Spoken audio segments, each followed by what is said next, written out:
Обвинителството ќе го чешла тендерот за новиот софтвер на Државната изборна комисија. Службеници од обвинителството за организиран криминал и корупција со асистенција на МВР рано утрово влегле во канцелариите на ДИК и ја заплениле целата документација од набавката склучена со компјутерската фирма Дуна.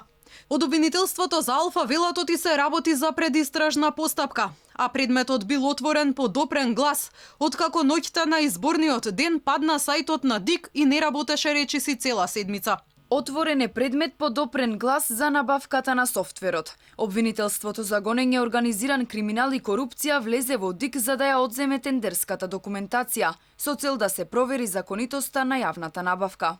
Информацијата за Алфа ја потврди обвинителката Вилма Рускоска. Вели поради сомнеш околу законитоста на јавната набавка побарале од судија на претходна постапка да издаде наредба за претрес.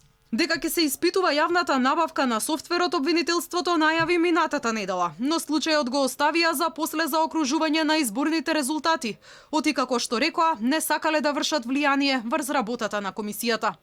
Набавката на нов софтвер за потребите на Државната изборна комисија предизвика реакции во јавноста, откако дел од порталите пренесоа дека договорот со фирмата изведувач наводно бил склучен во 4 очи непосредно пред одржувањето на предвремените парламентарни избори.